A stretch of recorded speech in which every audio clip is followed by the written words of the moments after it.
Halo, saya Jingga Permatasari. Dengan kalian, namanya siapa? Perkenalan dulu yuk. Aku Muhammad Gibran Suryadinata. Ya. Aku Lu nggak jadi nyalek, Pak. Oh iya. Itu yang lain. Mas, siapa namanya Mas? Saya Irfan Rizaldi, saya dari Karangploso, Mas. Oh, Karangploso. Jauh ya. Ya lumayan lah, Mas. Katanya bareng-bareng. Mas deket siapa? lah. Ya. Udah kan tadi, saya Raihan. Oh, oke. Dari mana, Mas? Hah? Dari mana? Dari tadi Mas. Bisa aja. Kalian pada kuliah di mana nih? Jurusannya apa? Aduh, kampus yang paling lama di Malang, bagus ya. Malang. mendidik dan mendadak. Ya, Sama tetangga sebelah juga ya bagusan ini. Ya sudah Biar aku pasti tebak. dong. Pasti UM kan? Nah, Gimana nih pendidikan di UM? Sistem pendidikan yang diterapkan apa kira-kira? Banyak sih. Banyak ya? Banyak ya. Banyak juga sih. Model pembelajarannya? Banyak juga? Macam-macam tiap dosen pun Tiap dosen bisa beda. model pembelajaran pun bisa berbeda-beda yang Iya, diterapkan bisa dalam beda-beda. kelas. Untuk model pembelajaran behavioristik menurut kalian diterapkan dengan baik gak di UM ini? Kalau menurut saya sendiri sih pembelajaran behavioristik itu yang paling umum diterapkan di UM ini sendiri ya, banyak dosen yang memakainya, bener kan? Betul. Pasti. Enggak, cuma Enggak di juga. sini sih. Emang di Indonesia ini tuh semua pasti menerapkan behavioristik. Karena behavioristik sendiri kan juga merupakan teori belajar yang paling awal Iya. ada di dunia ini kan. Teori belajar yang paling pertama. Ngomong-ngomong. Teori belajar yang mengajarkan adanya reward and punishment. Nah, Asik tuh. Asik. Apa sih teori belajar behavioristik itu sendiri? Apakah teori belajar secara apa ya, kayak yang diterapkan itu seperti apa gitu? menurut saya sih teori pembelajaran behavioristik di UM ini cukup banyak diterapkan oleh para dosen di UM kan, pasti lebih banyak daripada teori belajar yang lain, ya kan? Ya, karena kan emang lebih umum lah. Ya, seperti yang tadi kan berhubung behavior itu kan teori pertama yang memunculkan teori-teori yang lain. Itu teori behavior. Jadi kan dia tuh mengembangkan perilaku dan juga itu tuh didasari oleh respon belajar.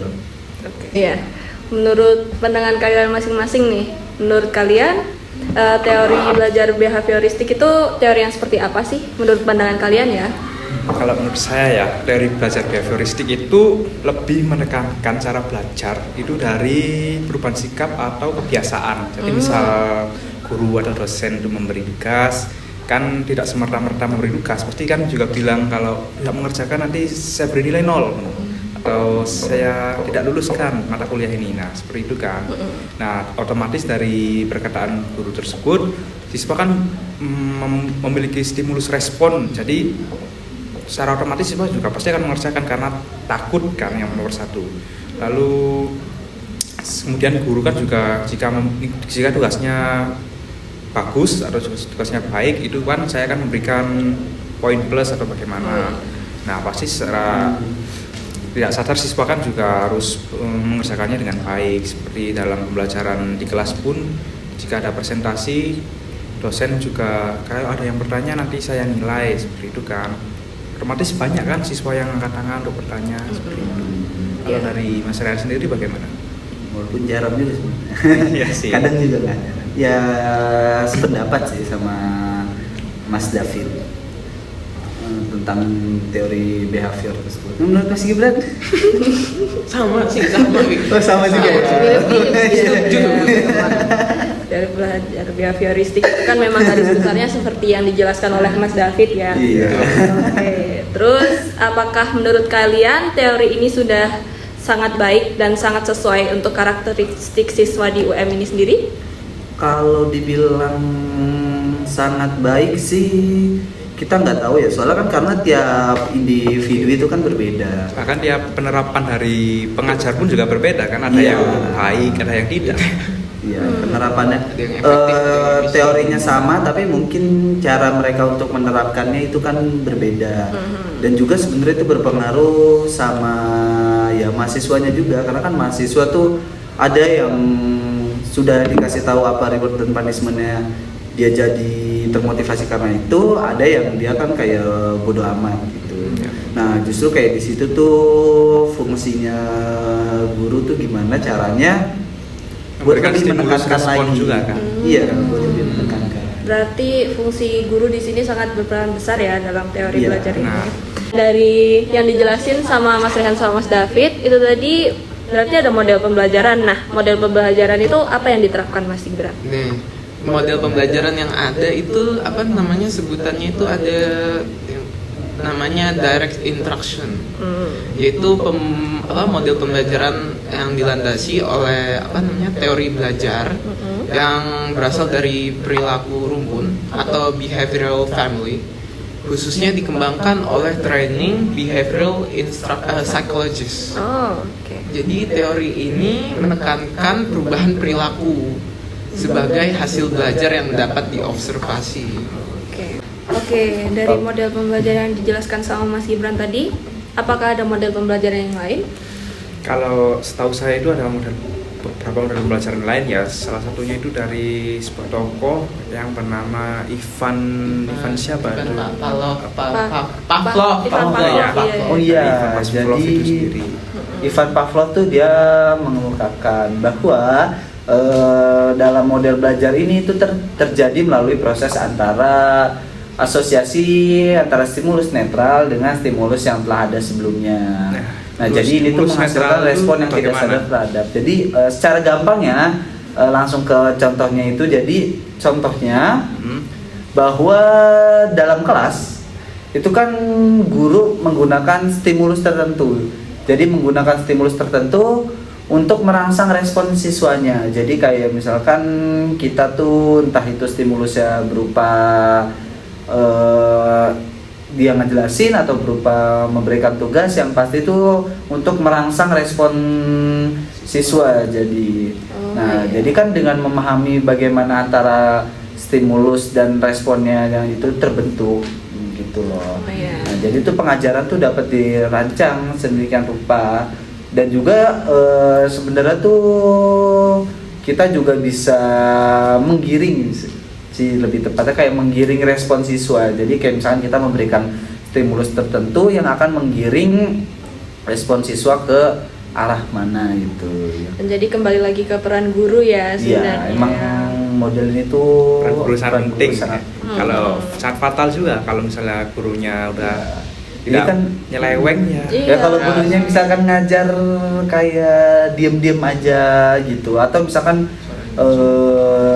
Flat gitu ya, kan. kalau misalkan kita kan ada aja tuh guru yang kadang tuh cuma dateng terus Jelasin ngasih materi. tugas, ya mending kalau ngejelasin. Kan ada aja yang kayak cuma datang tuh ngasih tugas aja, terus kayak Nilainya gitu. pun juga nggak tahu dari mana kan. Jadi kalau Nggak bilang ya. Jadi kalau menurut teori behavior ini nggak bisa kayak gitu. Jadi harus guru tuh benar-benar berperan. Ada juga Ya. yang datang terus ngasih ini ya bikin PPT, terus udah siswanya malahan yang ini nggak tahu bener apa salahnya, terus tiba-tiba udah aja gitu. Ya, nilainya juga udah banyak. muncul, tiba-tiba muncul Iya. tiket amal dari mana kan?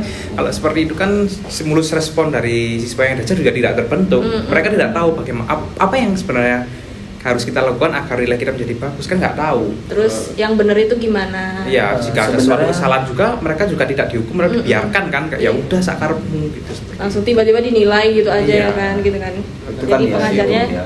sebagai Walaupun pengajar emang juga harus kayaknya ya mungkin ada sih teori-teori yang lain kan Ya, yang mungkin memang yang mengajarkan diterapkan seperti itu. seperti itu. Tapi kan kalau menurut behavior ini kan nggak bisa gitu.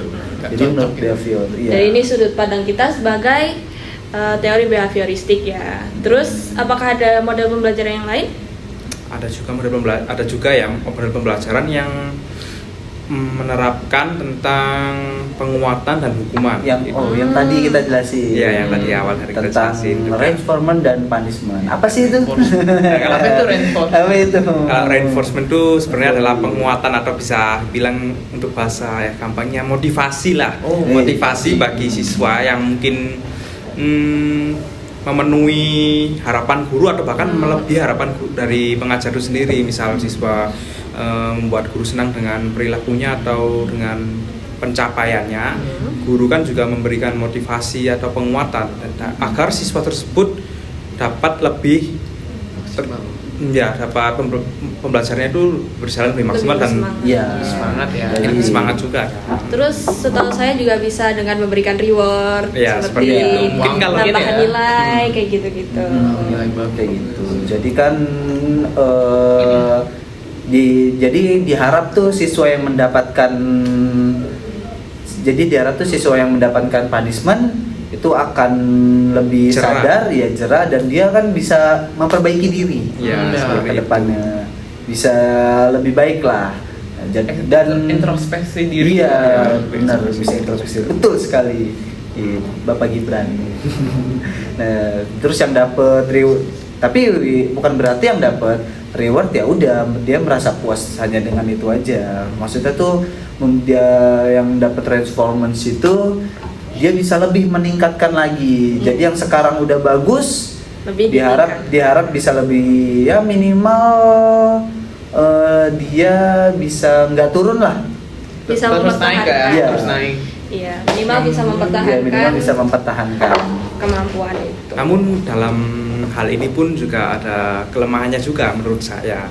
Itu Apa itu? kembali lagi ke pribadi masing-masing seorang siswa ya. Mungkin ada juga yang jika diberi reward malah merasa songong mungkin, atau mungkin merasa cukup, kayak ya sudah, saya sudah mendapat reward atau mendapat enforcement dari guru saya sudah, saya cukup segini saja dan tidak mau berkembang seperti Berhenti di itu. situ Iya, ya. terus juga ada juga yang mendapat punishment bukannya mendapat efek jerah, namun malah dia malah menjadi tidak mood atau tidak Iya. suka. Jadi malas. Iya, jadi malas, dia jadi malas dalam Fenomena Gen Z banget Iya, ya. Gen Z banget ya. Iya, banget. Iya. jadi mahasiswa, ya bukan siswa-siswa sekarang lah, Ya, biasa banyak yang seperti itu. Karakteristik Jadi kembali lagi kan ke peran gurunya juga kan. iya. Bagaimana guru dapat mengatasi hal-hal yang seperti itu. Mungkin dalam memberikan punishment tidak terlalu keras atau masih menyocokkan dengan tapi mungkin guru di sini itu kalau misalkan udah bisa kan banyak tuh siswa yang keras kepala. Mungkin yang jadi guru di sini bukan hanya pengajar di sekolah, tapi dari lingkup keluarga juga. berpengaruh juga. Iya, berpengaruh. Sekitar. Jadi dari lingkungan keluarga juga berpengaruh. Karena Bahkan kan pertemanan pun juga ngaruh. karena kan behavior juga ini kan mengajarkan dari pengalaman juga kan. Iya. Tuh. Oke. Terus Lanjut nih ke ya. apa ya? Kontemporer. Kontemporer. Cari dulu lah. Lalah. Itu maksudnya penerapan, langsung bilang aja. Terus gimana sih penerapannya kalau menurut kalian tuh? Oh iya. Heeh. Terus gimana sih penerapannya kalau menurut kalian itu? Jadi kalau untuk pembelajaran itu di behavior itu kita bisa terapin. Ini kita dari ini dulu ya, dari awal itu dari anak usia dini. Itu kan dari pemberian penguatan positif atau reinforcement tadi. Nah, jadi kan kalau untuk anak usia dini tuh reinforcement-nya itu bisa seperti pujian, penghargaan. Nah, jadi kan itu udah dilakuin di banyak-banyak, mungkin kayak TK gitu kan, anak-anak yang diberikan pujian tuh pasti lebih akan termotivasi Iya. gitu. Jadi dia selanjutnya tuh bakal lebih aktif terus. Dan ya untuk punishment-nya itu kan kalau ya ini kan untuk anak usia dini ya, nggak mungkin juga kan kita pukul atau Iya. apa kan untuk punishment. Menegur Jadi kan ya. memberikan ini aja sih, bimbingan lebih gitu loh, kayak menasehati untuk anak-anak tuh biar dia tidak mengulanginya lagi. Atau bisa memberikan sinyal kalau kita sebagai orang tua atau orang yang lebih tua daripada anak tersebut tidak suka atas perilakunya, maka anak tersebut bisa berpikir bahwa perilakunya itu buruk. Ya, bisa kan? Bisa. Nah, dan pendidikan untuk anak usia dini ini sebenarnya sangat fatal ya dalam kasus behaviorisme, karena kebiasaan itu kan dibentuk sejak kecil kan, sejak anak Sejak usia usia dini, dini. dan bahkan anak usia dini kan juga pemikirannya mungkin masih fresh, masih Iya. dalam menangkap apapun tuh masih lebih secara luas. Jadi makanya dalam pendidikan anak usia dini, mungkin dalam teori behaviorisme itu sangat fatal jika mungkin saat pendidikan dalam usia dini itu terlalu keras dalam memberikan punishment atau apa, mungkin kedepannya anaknya juga mungkin menjadi anak yang keras kepala atau seperti apa. Dan juga mungkin jika memberikan rewardnya yang terlalu berlebihan, anaknya pun juga akan manja. Iya. Betul. Terus Kira-kira penerapannya ada apa lagi nih kalau menurut Mas Gibran penerapannya? Mungkin bisa selanjutnya itu pengenalan teknologi ya. Ya, mengingat zaman sekarang Iya, perkembangan sangat Nah, pesat. sekarang kan Teknologi. Berbasis apa-apa komputer, serba teknologi instan. ya. Metaverse. Pembelajaran menggunakan teknologi ini biasa didesain buat memperhitungkan respon dan umpan balik yang instan gitu loh. Jadi memungkinkan Jadi kayak ini mungkin kan kalau sekarang dari lewat aplikasi-aplikasi pembelajaran kan banyak banget kan sekarang aplikasi-aplikasi pembelajaran sekarang seperti tuh. yang kita gunakan di sini, ada laptop gitu ya. Terus ada website lain gitu yang dapat gitu. memudahkan pembelajaran. Medianya laptop. Medianya, iya betul. Iya, aplikasi kan banyak ya sekarang, ada Ruang Guru, Zenio segala macam. Iya. ChatGPT apalagi kan. Oh, Waduh. bahaya yang satu itu ya. Jadi kan ya itulah teknologi kan. Makanya sekarang juga kan kita pembelajaran nggak cuma offline doang kan, nggak cuma kayak di dalam kelas. Iya. Kayak sekarang tuh ada biasanya kan Zoom meeting atau Online. Google Classroom online. Nah, jadi Iya. kalau di situ pun harus bisa menerapkan teori ini. Jadi harus bisa membuat respon lah dari audiens kan. Walaupun emang agak susah ngontrol ya kan, karena kan kita nggak tahu mahasiswa atau siswa tuh beneran dengerin kita atau enggak kan. Terus ada lagi yang tabrakan sama mungkin jadwal-jadwal yang lain itu kan, iya itu menyesuaikan kesulitannya. jadwal ya. Iya, salah satunya itu kesulitannya. Terus juga kan penerapan behavior ini kan juga berdasarkan pengalaman juga. Iya, Balik jadi lagi ke pengalaman ya. Jadi ya itu tadi sistem reward dan punishment itu kan akan memberikan pengalaman gitu, pengalaman yang bisa memotivasi atau bisa membuat mereka mengintrospeksi. Jadi sehingga tuh diharap tuh mereka bisa akan mengembangkan keterampilan baru. Dari model pembelajaran yang menggunakan teknologi itu kan juga kita sebagai pengajar bisa menilai apakah mahasiswa atau siswa kita itu bisa menerapkan pembelajaran tersebut dengan baik gitu di luar jangkauan kita. Kan teknologi kan mereka mengatur sendiri gitu kan. Jadi bisa menilai apakah mereka sudah menerapkan dengan baik atau betul pembelajarannya. Terus apakah ada lagi penerapan? Apakah hanya itu saja? Sebenarnya cukup untuk itu saja. Oke. Bentar ya Mas, nge-lag. Oke. Jadi kesimpulan yang dapat kita Ambil. jadi kesimpulan yang dapat kita ambil dari sesi talk show kali ini apa? Sharing-sharingnya mungkin kita sharing-sharing aja sih tentang teori belajar behaviorisme di lingkup sekolah lah, atau di lingkup kampus, di lingkup terutama di UM kan. di UM itu kan gimana sih keefektifannya? Kalau menurut Mas gimana nih? Efektif nggak nih behavior nih? Cukup efektif ya, kalau menurut saya itu cukup efektif karena mungkin setiap dosen itu pasti menerapkan teori behaviorisme walaupun cuma sedikit. Itu kan juga kebanyakan dosen kan menerapkan beberapa teori belajar, bukan hanya teori behaviorisme saja, menerapkan beberapa teori belajar dijadikan satu. Namun teori behaviorisme ini yang mungkin dominan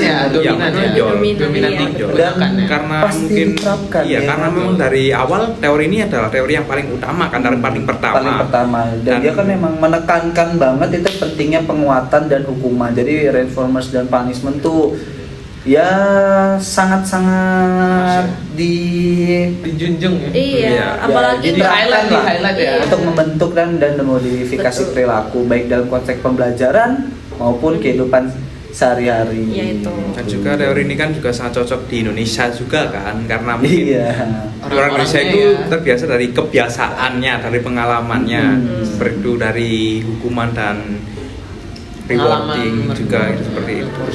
Apalagi di Indonesia ini juga perlu kan yang namanya pengajar itu yang membimbing mereka dengan baik. Iya. Harus pelan-pelan, Iya, nggak bisa langsung. rata gitu ya. Walaupun emang dalam penerapannya tuh teori behavioris ini kan nggak bisa berdiri sendiri gitu loh. Nah, betul. Dia kan juga penting jadi gabung dengan, biasanya emang para dosen kan gabung dengan teori-teori pendekatan yang lain. Biasanya dengan pendekatan kognitif atau konstruktif ya. Jadi kan kombinasi semua inilah yang akan membantu para siswa untuk mencapai atau membentuk perilaku. Iya, betul. Oh iya nih, ada teman kita yang ingin membawakan pengalamannya tentang teori belajar behavioristik. Akan kami tayangkan setelah ini. Halo, perkenalkan nama saya Aulia Joisa Putri. Saya akan sedikit menjelaskan tentang teori pembelajaran behaviorisme. Di sini saya setuju dengan pendapat teman-teman yang lain. Kalau teori behaviorisme itu tentang perilaku manusia. Nah, saya akan sedikit menceritakan pengalaman pribadi saya terkait pembelajaran teori behaviorisme. Saat itu waktu kecil pernah dihukum sama ibu saya gara-gara masalah apa ya waktu itu? Gara-gara saya disuruh tidur itu gak tidur siang. Terus waktu saya berantem sama kakak saya, nah itu toh memang kesalahan saya sendiri. Nah, lalu sama ibu saya dihukum secara fisik. Waktu itu kalau nggak salah itu pakai itu ikat pinggang, tali pinggang di plus gitu. Nah, yang kedua itu saat waktu itu kan reunian, ngantar ibu saya reuni. Nah, waktu itu ibu saya minta tolong antarin saya reunian. Pas saya udah antar ibu saya pada saat itu, waktu itu saya dikasih uang suruh beli baju. Ini buat jajan gitu. Nah, terus itu kan ibu itu tetap maksa ini gitu, tapi tetap saya tolak. Nah, setelah itu kan saya susul ibu mau pulang reuni, saya diajak ke toko baju. Di situ saya disuruh milih buat kakak di rumah. Terus saya kan itu kayaknya bagus bu, ternyata pas di rumah pas di jalan itu buat kamu aja. Terus itu gak usah kan buat kakak. Nah, menurut kesimpulan dari saya sendiri tentang teori pembelajaran behaviorisme, teori belajar yang lebih menekankan pada tingkah laku manusia sebagai akibat dari interaksi antara stimulus dan respon terhadap lingkungan. Nah, jadi pengalaman dan latihan kita yang akan membentuk perilaku kita yang lebih baik ke depannya gitu. Sekian sedikit ringkasan dari saya tentang teori behaviorisme. Terima kasih. Oke, terima kasih, videonya sangat bagus sekali. Menurut kalian gimana video? Bagus nggak? Menarik, Ya? pengalamannya sangat bagus juga, dapat dijadikan pembelajaran dalam hidup juga kan. Oh iya. Oke. Sepertinya cukup ya untuk talk show kita kali ini. Selamat siang, terima kasih. Wassalamualaikum warahmatullahi wabarakatuh. Terima kasih. Terima kasih.